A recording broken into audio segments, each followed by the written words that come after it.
નમસ્કાર વિદ્યાર્થી મિત્રો, આઈસીઈના ડિજિટલ પ્લેટફોર્મમાં આપનું હાર્દિક સ્વાગત. આપ જાણો જ છો કે આપણો જે વિષય છે એ છે કરંટ અફેર્સ. ખાસ ધ્યાન રહે મિત્રો, કરંટ અફેર્સ વર્તમાન પ્રવાહમાં આજનો આપણો પહેલો જે મુદ્દો છે એ મુદ્દો છે વર્લ્ડ કોમ્પિટિટિવનેસ ઇન્ડેક્સ. જી હા મિત્રો, વર્લ્ડ કોમ્પિટિટિવનેસ ઇન્ડેક્સ.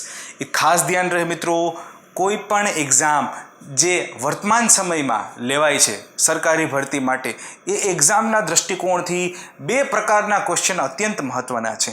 એક પહેલો ક્વેશ્ચન છે, કઈ સંસ્થા દ્વારા કયા પ્રકારના રિપોર્ટ્સ એટલે કે અહેવાલો બહાર પાડવામાં આવે છે, અને બીજો છે કઈ સંસ્થા દ્વારા ઇન્ડેક્સિસ બહાર પાડવામાં આવે છે. જી હા મિત્રો, તેથી જ આ વર્લ્ડ કોમ્પિટિટિવનેસ ઇન્ડેક્સ જે એકદમ કરંટમાં છે એ આપણા માટે અગત્યનો થઈ જાય છે એક્ઝામના પર્સપેક્ટિવથી, દૃષ્ટિકોણથી. જી હા મિત્રો, આ વર્લ્ડ કોમ્પિટિટિવનેસ ઇન્ડેક્સ જે છે એ બહાર પાડવામાં છે, એમાં સૌથી અગત્યનો પ્રશ્ન કયો બહાર આવી શકે એ છે આ ઇન્ડેક્સ કઈ સંસ્થા દ્વારા બહાર પાડવામાં આવે છે. આ ઇન્ડેક્સ જે છે એ IMD નામની સંસ્થા દ્વારા બહાર પાડવામાં આવે છે. એ બિલકુલ ભૂલાય નહીં મિત્રો કે આ ઇન્ડેક્સ IMD નામની સંસ્થા દ્વારા બહાર પાડવામાં આવે છે. આ IMD નું ફૂલ ફોર્મ ખાસ યાદ રહે, institute for management development. Institute for management development. આ સંસ્થાનું હેડક્વાર્ટર લુસાન, સ્વિટ્ઝરલેન્ડમાં આવેલું છે. આ બીજો અગત્યનો પ્રશ્ન સાબિત થઈ જાય. પહેલો અગત્યનો પ્રશ્ન, વર્લ્ડ કોમ્પિટિટિવનેસ ઇન્ડેક્સ કઈ સંસ્થા દ્વારા બહાર પાડવામાં આવે છે? IMD, institute for management development. બીજો અગત્યનો પ્રશ્ન, આ ઇન્સ્ટિટ્યૂટ ફોર મેનેજમેન્ટ ડેવલપમેન્ટનું મુખ્ય મથક ક્યાં આવેલું છે? એનું મુખ્ય મથક લુસાન, સ્વિટ્ઝરલેન્ડમાં આવેલું છે. એ બિલકુલ ભૂલાય નહીં. આ બીજો પ્રશ્ન. ત્રીજો અને સૌથી મહત્વપૂર્ણ પ્રશ્ન જે બહાર આવે છે એ છે આ ઇન્ડેક્સમાં ભારતનું રેન્કિંગ શું છે. હા, આ ઇન્ડેક્સમાં ભારતનું રેન્કિંગ 43મો છે. ખાસ ધ્યાન રહે, ખૂબ સારો રેન્કિંગ ના કહેવાય મિત્રો. 43મો રેન્કિંગ. જનરલી ભારતનો રેન્કિંગ જે છે એ 41મો હતો અત્યાર સુધી ટોટલ, પરંતુ થોડાક સમયથી ભારતનો રેન્કિંગ અપ ડાઉન થાય છે. અમુક વર્ષોમાં 45 પણ રહ્યો છે. ગયા વર્ષે 43 હતો, આ વર્ષે પણ 43 જ છે. એટલે કે 2020ની સાલમાં ભારતનો રેન્કિંગ જે છે એ કેટલામો છે? 43મો. એ ખાસ ધ્યાન રહે કે આ રેન્કિંગમાં પ્રથમ સ્થાન કોને મેળવ્યું છે? સિંગાપોરે. જી હા મિત્રો, વર્લ્ડ કોમ્પિટિટિવનેસ ઇન્ડેક્સમાં પ્રથમ સ્થાન મેળવનાર રાષ્ટ્રનું નામ સિંગાપોર છે. ભારતનું સ્થાન 43મું છે. તો આપણને એમ થાય મિત્રો કે આ વર્લ્ડ કોમ્પિટિટિવનેસ ઇન્ડેક્સ જે છે, આ ઇન્ડેક્સ શું સૂચવે છે? તો એ સૂચવે છે કે કોઈ પણ રાષ્ટ્રની અર્થતંત્રમાં અમુક બાબતો કઈ રીતે કાર્યશીલ છે. જેમ કે કઈ બાબતો? તો કે એ રાષ્ટ્રની અર્થવ્યવસ્થામાં નાગરિકોની ઇન્કમનું વિસ્તરણ જે છે એ એક્સપાન્શન થઈ રહ્યું છે કે નહીં, અને થઈ રહ્યું છે તો કયા દરે થઈ રહ્યું છે. એટલે કે તમારી, મારી, સમગ્ર ભારતના નાગરિકોની આવક જે છે એ વધી રહી છે. જો આવક વધી રહી છે તો એનો અર્થ એમ થાય કે વર્લ્ડ કોમ્પિટિટિવનેસ ઇન્ડેક્સમાં આપણા રાષ્ટ્રનો રેન્ક સારો આવશે. જો આવક વધી રહી નથી તો ખરાબ આવશે. જો આવક ઘટી રહી છે તો બહુ ખરાબ આવશે. શું? આપણો રેન્કિંગ કયા ઇન્ડેક્સમાં? વર્લ્ડ કોમ્પિટિટિવનેસ ઇન્ડેક્સમાં. જે કઈ સંસ્થા દ્વારા બહાર પાડવામાં આવે છે? Institute for management development. એનું હેડક્વાર્ટર ક્યાં આવેલું છે? લુસાન, સ્વિટ્ઝરલેન્ડમાં. એ ખાસ ધ્યાન રહે મિત્રો, મેં કહ્યું ભારતનો રેન્કિંગ 43મો છે, સિંગાપોરનો પહેલો છે. ખાસ ધ્યાન રહે કયા આધારે આ રેન્કિંગ બહાર પાડવામાં આવે છે? પહેલો આધાર એ છે કે શું જે તે દેશના નાગરિકોની આવકમાં વધારો થઈ રહ્યો છે કે નહીં. બીજો આધાર શું છે? બીજો આધાર છે production of goods and services in free and fair market. તો શું ભારત રાષ્ટ્ર દ્વારા, તેના નાગરિકો દ્વારા સર્વિસીસ, સેવાઓ અને ગુડ્સ, વસ્તુઓનું ઉત્પાદન એક ફ્રી અને ફેર માર્કેટમાં થઈ રહ્યું છે કે નહીં, અને એ વસ્તુઓ અને સેવાઓ શું ઇન્ટરનેશનલ સ્ટાન્ડર્ડના છે કે નહીં. એટલે કે જો ભારતમાં વસ્તુઓનું ઉત્પાદન થઈ રહ્યું હશે, સેવાઓનું ઉત્પાદન થઈ રહ્યું હશે, અને જો એ વસ્તુઓ અને સેવાઓ ઇન્ટરનેશનલ સ્ટાન્ડર્ડના હશે તો ગ્લોબલ કોમ્પિટિટિવનેસ ઇન્ડેક્સમાં સ્વાભાવિક રીતે આપણો રેન્કિંગ ઉપર આવશે. પરંતુ જો સારી વસ્તુઓ અને સેવાઓ ભારત ઉત્પાદન નહીં કરી શકે તો એ રેન્કમાં નીચે જશે. બિલકુલ ભૂલાય નહીં આ બાબતો. રેન્કમાં ઉપર કે નીચે આવવાનો આધાર શું છે? પહેલો આધાર મેં કહ્યું કે ઇન્કમ એક્સપાન્શન, ભારતના નાગરિકો જે છે એની આવકમાં થતો વધારો કે ઘટાડો. બીજો, વસ્તુઓ અને સેવાઓનું ઉત્પાદન જે છે ઇન્ટરનેશનલ સ્ટાન્ડર્ડનું થાય છે કે નહીં તે બાબત. અને ત્રીજી બાબત છે માર્કેટ કન્ડિશન્સ. ખાસ ધ્યાન રહે, માર્કેટ સેન્ટિમેન્ટ, બજાર જે છે એના સેન્ટિમેન્ટ્સ પર પણ આધાર રાખે છે. શું વિશ્વના રાષ્ટ્રો અહીંયા આવી અને ઉત્પાદન કરવા માગે છે? શું વિશ્વની સૌથી મોટી કંપનીઓ ઈચ્છે છે કે ભારતમાં એફડીઆઈ લાવે, ઇન્વેસ્ટમેન્ટ કરે કે ના કરે? આ બધી વસ્તુઓ પર પણ જે છે એ વર્લ્ડ કોમ્પિટિટિવનેસ ઇન્ડેક્સનો આધાર રહેલો છે કે આપણો રેન્ક એમાં કેટલામાં આવશે. એ ખાસ ધ્યાન રહે મિત્રો. ભારતનો રેન્ક 2020માં કેટલામો છે? 43મો. એ પણ ધ્યાન રહે કે ખૂબ જ ખરાબ રેન્ક કહી શકાય, ખૂબ જ ખરાબ રેન્ક કહી શકાય. કારણ કે જો જોવા જઈએ તો ભારતમાં છેલ્લા અમુક વર્ષોમાં ઘણા બધા સુધારાઓ કરવામાં આવેલા છે, જેમ કે બેન્કરપ્સી એન્ડ ઇન્સોલ્વન્સી કોડ, જેમ કે જીએસટી, આ ઉપરાંત અનેક સુધારાઓ જે છે એ કરવામાં આવેલા છે. છતાં ભારતનો રેન્ક જો 43મો ગયા વર્ષે પણ હતો અને આ વર્ષે પણ એ જ રહેતો હોય તો એ દયનીય પરિસ્થિતિનું સર્જન થયેલું છે એવું આપણે કહી શકીએ મિત્રો. ખાસ ધ્યાન રહે, હું ફરીથી તમને કહી દઉં કે આધાર શું છે તો કે ઇન્કમ એક્સપાન્શન, ભારતના નાગરિકોની આયમાં, આવકમાં શું વૃદ્ધિ થઈ રહી છે કે નહીં. બીજું શું છે તો કે ગુડ્સ અને સર્વિસીસ, વસ્તુઓ અને સેવાનું ઉત્પાદન ઇન્ટરનેશનલ સ્ટાન્ડર્ડનું થઈ રહ્યું છે કે નહીં. ત્રીજું શું છે મિત્રો? એ ખાસ ધ્યાન રહે. ત્રીજું છે માર્કેટ કન્ડિશન્સ. શું વિશ્વના દેશોની કંપનીઓ અહીંયા આવી અને ઇન્વેસ્ટમેન્ટ કરવા માગે છે કે નહીં? ખાસ ધ્યાન રહે મિત્રો. ભારતનું સ્થાન 43મું શું કામ છે? એના અમુક કારણો છે. એનું પહેલું કારણ છે ઇન્ફ્રાસ્ટ્રક્ચર એન્ડ લોજિસ્ટિક્સ. બીજું કારણ છે ઇન્ટેન્જિબલ ઇન્ફ્રાસ્ટ્રક્ચર્સ. આ ઇન્ટેન્જિબલ ઇન્ફ્રાસ્ટ્રક્ચર શું છે? આ એવું ઇન્ફ્રાસ્ટ્રક્ચર છે કે જેને સ્પર્શ કરી શકાતું નથી. જેમ કે હેલ્થ જે છે એ ભારત, આપણે જાણીએ છીએ કે હેલ્થ સેવા પ્રોવાઈડ કરવા ક્ષેત્રે જે છે ભારત એટલું સારું સ્થાન વિશ્વમાં ધરાવતું નથી. બીજું શું છે તો કે શિક્ષણ. તો આવી બાબતોમાં પણ ભારત પાછળ હોવાના કારણે જે છે એ આઈએમડીએ ભારતને કેટલામો રેન્ક આપેલો છે? 43મો. ખાસ ધ્યાન રહે મિત્રો, એક્ઝામના પર્સપેક્ટિવથી ભારતનો રેન્ક 43મો. જે રેન્ક આપનાર સંસ્થા છે એનું નામ છે IMD, institute for management development. તેનું હેડક્વાર્ટર લુસાન, સ્વિટ્ઝરલેન્ડમાં આવેલું છે. ભૂલાય જ નહીં આ બાબતો. ખાસ ધ્યાન રહે, ઇન્ડેક્સનું નામ શું છે? World competitiveness index. મને વિશ્વાસ છે, આશા છે કે આ ટોપિકને મગજમાં જે છે બેસાડી લેશો. નોટ અને પેન લઈને સાથે સાથે લખતા રહેજો. હવે આજનો આપણે બીજો ટોપિક જોઈએ. આજે બીજો ટોપિક આજનો છે એ છે ઇન્ડિયન ગેસ એક્સચેન્જને લગતો. ખાસ ધ્યાન રહે. તમે સાંભળેલું હશે કે ભાઈ હા, સ્ટોક માર્કેટ એક્સચેન્જ હોય છે, આપણે જોયું છે સ્ટોક માર્કેટ એક્સચેન્જ હોય છે. પરંતુ એમાં આપણે ગુજરાતી છીએ એટલે સ્વાભાવિક રીતે આપણને એમાં થોડો રસ પણ હોય. તો સ્ટોક માર્કેટ એક્સચેન્જ આપણે જોયું છે, પરંતુ ભારત સરકારે હાલમાં એક ઇન્ડિયન ગેસ એક્સચેન્જ, જી હા મિત્રો, ગેસ એક્સચેન્જની શરૂઆત કરી છે. તો પહેલો પ્રશ્ન એ ઉદ્ભવે, એક્સચેન્જ એટલે શું? પહેલો પ્રશ્ન ઉદ્ભવે, એક્સચેન્જ એટલે શું? તો ખાસ ધ્યાન રહે, એક્સચેન્જ એટલે એવું પ્લેટફોર્મ જ્યાં ખરીદદારો અને વેચાણકારો આવે, સિક્યોરિટી, કોમોડિટી એટલે કે વસ્તુઓ જેવી કે સિલ્વર, ગોલ્ડ, એ બધી કોમોડિટી છે. ત્યારબાદ શું? ડેરિવેટિવ્સ. સિક્યોરિટી એટલે કે સ્ટોક, શેર, કોમોડિટી એટલે કે ધાતુઓ વગેરે. ત્રીજું ડેરિવેટિવ્સ. આ ત્રણ વસ્તુઓ વેચાતી હોય એટલે કે એવું પ્લેટફોર્મ જ્યાં ખરીદદારો આવી શકે, વેચાણકારો આવી શકે અને ત્રણ વસ્તુનું ખરીદ વેચાણ થાય. જેમ કે કઈ કઈ ત્રણ વસ્તુઓ કીધી? સ્ટોક એટલે કે શેર્સ, ત્યારબાદ કોમોડિટી એટલે કે ધાતુઓ જેવી બીજી વસ્તુઓ, અને ત્રીજું ડેરિવેટિવ. એટલે કે ભારત સરકારે એક આવું એક્સચેન્જ ખોલ્યું છે, પણ આ પ્રથમ એક્સચેન્જ છે જે શેના માટે છે? ગેસ માટે છે. જી હા, એ ખાસ ધ્યાન રહે. આ એક્સચેન્જમાં ખરેખર ખરીદદારો અને વેચાણકારો કોઈ જગ્યા ઉપર નથી આવતા. શું કામ જગ્યા ઉપર નથી આવતા? કારણ કે આ એક ડિજિટલ એક્સચેન્જ છે. ખાસ ધ્યાન રહે. શું છે? ડિજિટલ એક્સચેન્જ છે. મતલબ કે એક ડિજિટલ પ્લેટફોર્મ છે જ્યાં કોઈને ગેસ ખરીદવો હોય કે વેચવો હોય તે રજીસ્ટર કરાવી અને ગેસ ખરીદી શકે છે, વેચી શકે છે. એ ખાસ ધ્યાન રહે મિત્રો. ભારત સરકારે પ્રથમ વખત એક ગેસ એક્સચેન્જ ખોલેલું છે. ગેસ એક્સચેન્જનું નામ શું છે? Indian gas exchange. Digital platform છે. આ ઇન્ડિયન ગેસ એક્સચેન્જ કોના દ્વારા જે છે એ સંચાલિત કરવામાં આવશે? તો ખાસ નામ યાદ રહે, ઇન્ડિયા એનર્જી એક્સચેન્જ દ્વારા સંચાલિત કરવામાં આવશે. એક્ઝામના પર્સપેક્ટિવથી ઇમ્પોર્ટન્ટ કે આ ઇન્ડિયન ગેસ એક્સચેન્જ કોના દ્વારા સંચાલિત કરવામાં આવશે? તો કે ઇન્ડિયન એનર્જી એક્સચેન્જ દ્વારા. આ ઇન્ડિયન એનર્જી એક્સચેન્જ જે છે એના દ્વારા આ ઇન્ડિયન ગેસ એક્સચેન્જ જે છે એ સંચાલિત કરવામાં આવશે.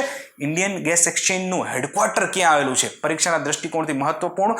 ઇન્ડિયન ગેસ એક્સચેન્જનું હેડક્વાર્ટર ક્યાં આવેલું છે? દિલ્હી ખાતે આવેલું છે. દિલ્હી ખાતે આવેલું છે. જી હા, ઇન્ડિયન ગેસ એક્સચેન્જનું હેડક્વાર્ટર દિલ્હી ખાતે આવેલું છે. ખાસ ધ્યાન રહે પરીક્ષાના દ્રષ્ટિકોણથી. હવે એવા પ્રશ્ન નથી પૂછાતા કે જેમાં ક્વેશ્ચન નીચે ABCD આપી દીધું હોય. હવે શું પૂછે છે? એક જ વસ્તુ વિશે શું તમને 3 વસ્તુ ખબર હોય તો ને માત્ર તો જ જે છે તો જ તમે ક્વેશ્ચનનો સાચો આન્સર આપી શકો. જો એક જ વસ્તુ ખબર હોય ને તો તમારો આન્સર ખોટો પડશે. ભલે તમને એક વસ્તુ ખબર છે તોય માર્ક મળશે નહીં. તેથી ખાસ ધ્યાન રહે મિત્રો, બધી વસ્તુ ખબર હોવી જોઈએ. પહેલી વસ્તુ કે આ ઇન્ડિયન ગેસ એક્સચેન્જ કોના દ્વારા સંચાલિત થાય છે? ઇન્ડિયા એનર્જી એક્સચેન્જ દ્વારા. આ ઇન્ડિયન ગેસ એક્સચેન્જનું હેડક્વાર્ટર ક્યાં આવ્યું છે? દિલ્હીમાં. ત્રીજું, આ ઇન્ડિયન ગેસ એક્સચેન્જ દ્વારા શું ડોમેસ્ટિક અને ઇમ્પોર્ટેડ બંને ગેસ જે છે એ વેચાશે અને ખરીદાશે? જવાબ છે ના. જી હા મિત્રો, જવાબ છે ના. અહીંયા માત્ર ને માત્ર ઇમ્પોર્ટેડ ગેસનું વેચાણ અથવા ખરીદી થશે. ખાસ ધ્યાન રહે, માત્ર ઇમ્પોર્ટેડ બહારથી લવાયેલો જે ગેસ હશે એની જ ખરીદી અથવા વેચાણ થશે. અને માર્કેટ જે છે એ ડિમાન્ડ અને સપ્લાયના નિયમ મુજબ આ ઇમ્પોર્ટેડ ગેસની પ્રાઇસ ફિક્સ કરશે. જ્યાં ઇમ્પોર્ટેડ ગેસની પ્રાઇસ હવેથી બજાર દ્વારા જે છે ફિક્સ કરવામાં આવશે. ક્યાં ફિક્સ કરવામાં આવશે? ઇન્ડિયન ગેસ એક્સચેન્જમાં. ડોમેસ્ટિક ગેસ ભારતમાં સપોઝ કરો કે અંકલેશ્વરમાંથી, આસામમાંથી જો ગેસ નીકળતો હોય તો એની પ્રાઇસ બજાર દ્વારા આ એક્સચેન્જમાં ફિક્સ કરવામાં નહીં આવે. એની પ્રાઇસ માત્ર ને માત્ર ભારત સરકાર દ્વારા, એટલે કે ડોમેસ્ટિક ગેસની પ્રાઇસ ભારત સરકાર દ્વારા અને ઇમ્પોર્ટેડ ગેસની પ્રાઇસ જે છે એ આ એક્સચેન્જ દ્વારા જે છે નક્કી કરવામાં આવશે સપ્લાય અને ડિમાન્ડના નિયમો મુજબ.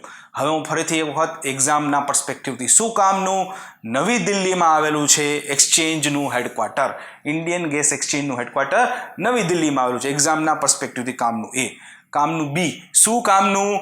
તો કે અહીંયા શું ડોમેસ્ટિક ગેસ જે છે એનું ખરીદ વેચાણ થઈ શકશે? પ્રાઇસ ત્યાં નક્કી થશે. જીના, માત્ર ને માત્ર ઇમ્પોર્ટેડ ગેસ એક્સચેન્જ જે છે, ઇમ્પોર્ટેડ ગેસનું જ અહીંયા આ એક્સચેન્જ પર ખરીદ વેચાણ થઈ શકશે. એટલે કે સપોઝ આપણે કુવેતથી કે કતારથી ગેસ મંગાવેલો હોય તો એ બહારથી ઇમ્પોર્ટ કરાયેલા ગેસનું અહીંયા ખરીદ વેચાણ થઈ શકશે. ભારતની ભૂમિમાંથી નીકળેલ ગેસનું અહીં ખરીદ વેચાણ નહીં થઈ શકે. એની પ્રાઇસ સરકારશ્રી દ્વારા નક્કી કરવામાં આવશે. ઇમ્પોર્ટેડ ગેસની પ્રાઇસ માર્કેટ નક્કી કરશે આ એક્સચેન્જ પર. એ પણ ખાસ ધ્યાન રહે, આ એક ડિજિટલ પ્લેટફોર્મ છે. આટલી બાબતો ખાસ ધ્યાન રાખીએ. ત્રીજા મુદ્દા તરફ જે છે એ આપણે આગળ વધીએ. જોઈએ ત્રીજો મુદ્દો. જી હા મિત્રો, હાલમાં આપણે જાણીએ છીએ કે આપણે એક મુદ્દો જોયેલો જે સિક્યુરિટી સાથે સંકળાયેલો હતો, ભારતની ડિફેન્સ સાથે, સંરક્ષણ સાથે સંકળાયેલો હતો. એમાં જ આજે હું એ જ સિરીઝમાં જોઈએ તો એક બીજો મુદ્દો એડ કરું છું. એ મુદ્દો છે સબમરીન સાથે સંકળાયેલો. ખાસ ધ્યાન રહે મિત્રો, કોઈ પણ દેશની નેવી જે નૌસેના છે એનું મહત્વપૂર્ણ કમ્પોનન્ટ સબમરીન હોય છે. એટલા માટે ભારત સરકારે, એ ખાસ ધ્યાન રહે, એટલા માટે ભારત સરકારે ફ્રાન્સ સાથે મળી અને પાર્ટનરશિપમાં 6 સબમરીન બનાવવાનું નક્કી કરેલું હતું. ફ્રાન્સ સાથે મળી ભારત સરકારે 6 સબમરીન બનાવવાનું નક્કી કરેલ હતું. આ 6 સબમરીન જે ભારત સરકારે બનાવવાનું નક્કી કરેલું હતું એ સબમરીનના પ્રોજેક્ટનું નામ શું હતું? Project 75, project 75. આ 6 સબમરીનના નામ તમારે યાદ રાખવા પડશે. મને ખબર છે કે તમને એવું થશે કે ભાઈ આ 6 સબમરીનના નામ યાદ રાખવાના. જી હા, ક્વેશ્ચન પૂછાયેલો છે મિત્રો. તેથી 6 સબમરીનના નામ યાદ રાખવા પડશે. સબમરીનના જે છે એ નામ અને કયા પ્રકારની સબમરીન છે અથવા કયા રાષ્ટ્ર પાસેથી ખરીદેલી છે અથવા કયા રાષ્ટ્રના સહયોગથી બનાવેલી છે એનું જોડકા તમને પૂછાઈ શકે છે. એવું એક વખત થયેલું છે મિત્રો, જીપીએસસી 1-2માં થયેલું છે. ખાસ ધ્યાન રહે, પેલી જે સબમરીન પ્રોજેક્ટ 75 હેઠળ જે બનવાની છે, બની ચૂકી છે, સી ટ્રાયલ થઈ ચૂક્યા છે અને નૌકાદળમાં સામેલ કરી દેવામાં આવી છે, એ છે કલવરી. જી હા મિત્રો, એ સબમરીનનું નામ છે કલવરી. બીજી જે સબમરીન છે એ છે ખંડેરી. ત્રીજી સબમરીન કરંજ. ચોથી વેલા. આ ખાસ યાદ રહે મિત્રો, INS વેલા. આ જે સબમરીન છે તેને હાલમાં નૌકાદળમાં સામેલ કરવામાં આવેલી છે. એટલે કે પ્રોજેક્ટ 75 હેઠળ, પ્રોજેક્ટ 75 હેઠળ જે ઇન્ડિયા અને ફ્રાન્સનું સંયુક્ત સાહસ છે, આ સાહસ હેઠળ જે છે 4 સબમરીન નૌકાદળમાં સામેલ થઈ ચૂકી છે. કઈ? કલવરી, ખંડેરી, કરંજ અને વેલા. આ બંનેનું સામેલ થવાનું બાકી છે, વાગીર અને વાઘશીર. ખાસ ધ્યાન રહે મિત્રો, બંને સબમરીન સામેલ થશે ત્યારે તમારે એના પણ નામ યાદ રાખવા પડશે. હું છેલ્લી વખત જે છે એ રિવાઇઝ કરાવું એ પહેલાં એક બીજી બાબત કહી દઉં કે આ જે સબમરીન 6 સબમરીન ફ્રાન્સ સાથે બની અને આપણે બનાવવાના છીએ, એ સબમરીન જે છે 6 સબમરીન એ સ્કોર્પિયન શ્રેણીની છે. ખાસ ધ્યાન રહે મિત્રો, સ્કોર્પિયન શ્રેણીની આ 6 સબમરીન છે. એના સિવાય એ પણ ધ્યાન રહે, સ્કોર્પિયન શ્રેણી એવું નામ ફ્રાન્સે આપેલું છે. ભારતે શું નામ આપેલું છે? કલવરી શ્રેણી. ભારતે જે નામ આપેલું છે એ છે કલવરી શ્રેણી. સ્કોર્પિયન શ્રેણી ફ્રાન્સે નામ આપેલું છે પ્રોજેક્ટ 75 હેઠળ. ડીઝલ ઇલેક્ટ્રિક સબમરીન બનાવવાના છીએ. યાદ રહે, ડીઝલ ઇલેક્ટ્રિક સબમરીન બનાવવાના છીએ. આ 6 સબમરીન પ્રોજેક્ટ 75 હેઠળ સ્કોર્પિયન ક્લાસની હશે. ખાસ ધ્યાન રહે. અને આ 6 સબમરીન માની પહેલી કલવરી, બીજી ખંડેરી, ત્રીજી કરંજ, ચોથી વેલા, પાંચમી વાગીર અને છઠ્ઠી વાઘશીર છે. આ મુદ્દો ખાસ તમારા મગજમાં ફિટ થઈ જવો જોઈએ. 6 સબમરીનના નામ લખી લેજો. સ્કોર્પિયન શ્રેણી ફ્રાન્સે નામ આપેલું છે, ભારતે કલવરી શ્રેણી નામ આપેલું છે, પ્રોજેક્ટ 75. બિલકુલ ભૂલશો જ નહીં. નેક્સ્ટ ટોપિક આપણે જોઈએ ઝડપથી. જી હા મિત્રો, તમને એમ થશે કે ભાઈ બ્રહ્મોસ વિશે તો અમે જાણીએ છીએ, શું કામ અમને ભાઈ હવે બ્રહ્મોસ વિશે કહો છો? કારણ કે આ બ્રહ્મોસ જે છે એ એક રીતે આપણે જોવા જઈએ મિત્રો તો આ જે બ્રહ્મોસ છે એ 1998માં, જી હા 1998માં 1998માં જે છે એ બ્રહ્મોસ એરોસ્પેસ લિમિટેડ નામની કંપનીની સ્થાપના જે છે એ નવી દિલ્હી ખાતે કરવામાં આવેલી. બ્રહ્મોસ એરોસ્પેસ લિમિટેડ નામની કંપનીની સ્થાપના નવી દિલ્હી ખાતે 1998માં કરવામાં આવેલી. મિત્રો ખાસ ધ્યાન રહે, આપ જાણો જ છો કે એક રશિયા અને ભારત વચ્ચેનું સહયોગ છે, પણ અત્યારે એ ન્યૂઝમાં શું કામ છે? આપણે બધા જાણીએ છીએ કે ભારત ચીન વિવાદ એક ચાલી રહ્યો છે. એની પૃષ્ઠભૂમિમાં રાખીને જોજો મિત્રો, એ જે બ્રહ્મોસ છે એનું એર લોન્ચડ વર્ઝન જે છે, આ જે બ્રહ્મોસ છે એનું એર લોન્ચડ વર્ઝન જે છે એ જે હવામાંથી મારી શકે છે. જો ભારતીય નૌકાદળ ઓલરેડી જે છે એ સી લોન્ચડ વર્ઝન, શિપ લોન્ચડ વર્ઝનનો ઉપયોગ કરે છે. ઇન્ડિયન આર્મી જે છે એ પણ એનો ઉપયોગ કરે છે. એકમાત્ર હવાઈ દળ હતું જે હજુ સુધી બ્રહ્મોસનો ઓપરેશનલી ઉપયોગ કરતું નહોતું. પરંતુ હાલમાં સુખોઈ વિમાનો પરથી જે છે એ બ્રહ્મોસના હવામાંથી દાગી શકાય તેવા વર્ઝન જે છે એનું સફળ પરીક્ષણ થઈ ગયું છે અને એને ઓપરેશનલ ક્લિયરન્સ પણ આપી દેવાયું છે. ખાસ ધ્યાન રહે, કોમ્બેટ ક્લિયરન્સ આપી દેવાયું છે. કયા વિમાનો પરથી જે છે એ સફળ પરીક્ષણ થયેલું? બિલકુલ ભૂલાય નહીં, એ વિમાનો હતા સુખોઈ 30. આ વિમાનો ભારતે રશિયા સાથે મળીને જે છે એ ભારતમાં બનાવવાનું શરૂ કરેલું છે, એ પણ ભૂલાય નહીં. બ્રહ્મોસ વિશ્વની સૌથી ફાસ્ટેસ્ટ ક્રૂઝ મિસાઇલ છે, બિલકુલ ન ભૂલાય. યાદ રહે, ક્યારેય આપણે એવું કહેવાનું નથી કે બ્રહ્મોસ વિશ્વની સૌથી ઝડપી મિસાઇલ છે. આ વાક્ય ખોટું છે. બ્રહ્મોસ વિશ્વની સૌથી ઝડપી મિસાઇલ નથી. બ્રહ્મોસ વિશ્વની સૌથી ઝડપી ક્રૂઝ મિસાઇલ છે. આ વાક્ય સાચું છે. બરાબર. આ બ્રહ્મોસની તમે જાણો જ છો ઝડપ જે છે એ 2.8 થી 3 મેક છે. 2.8 થી 3 મેક છે.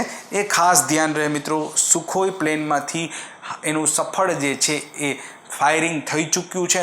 તેથી જે છે આ બ્રહ્મોસ મિસાઇલને કોમ્બેટ ક્લિયરન્સ અપાઈ ગયું છે. કોના દ્વારા? જે છે એરફોર્સ દ્વારા. તેથી આ બ્રહ્મોસ ખાસ ધ્યાન રહે, માઇન્ડમાં રહે. એ કરંટની દ્રષ્ટિએ શું યાદ રાખવાનું છે? કયા વિમાનોમાંથી થયું છે? સુખોઈ 30. એ કયા રાષ્ટ્રો પાસેથી આપણે લીધા છે? રશિયા પાસેથી. બિલકુલ ભૂલાય નહીં. તો આ 4 મુદ્દા જે છે એ આજના માટે આપણે રાખીએ છીએ. ખાસ ધ્યાન રહે મિત્રો. નોટ અને પેનથી લખી લેજો, ભૂલશો જ નહીં અને સતત રિવિઝન કરતા રહેજો. મિત્રો આજના લેક્ચરમાં આટલું. મળીએ આવતીકાલે. Thank you very much.